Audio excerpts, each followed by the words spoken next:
When it comes to the difference between men and women, there's no accounting for taste, but you can account for smell.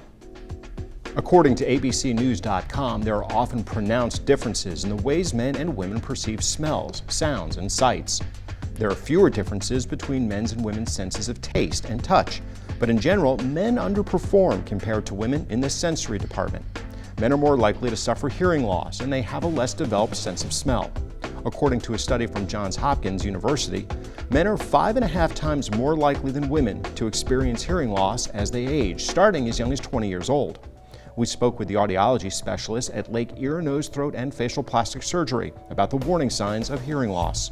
Some of the first symptoms of hearing loss would be ringing in the ears.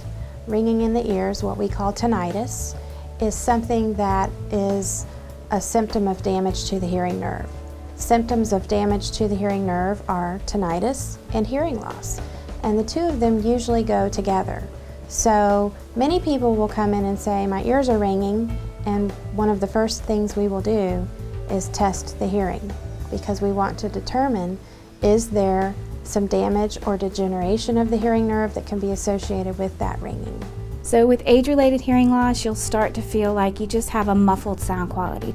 Typically people say, it sounds like I have cotton in my ears, and they think they have wax in their ears or something like that because it just sounds muffled. And then you'll just start to notice the signs of not, enjoying conversations, that type of thing. You just come in for a baseline, we'll see where you're at, and then we can give you recommendations from there. One of the first things that we start to see are family members, significant others will start to notice that you're missing out on conversation. And they will usually begin to suggest that. And sometimes that's taken very easily, sometimes it's not. It's a little bit of a touchy subject, but we do recommend that people come in just to have a screening. And we will be honest and let you know if you're in the area where we need to start considering amplification or not. And sometimes when we tell you what you're missing and help you understand that you're not completely deaf, there's not a huge problem, but we also understand why you're missing out a little bit, then it breaks the ice a little bit better. We always tell people, just stop and look at your surroundings. How often am I having to ask people to repeat themselves, or how often am I not hearing it so I don't answer? Those are kind of the signs that maybe you need to start getting a hearing test so we can see where you're at.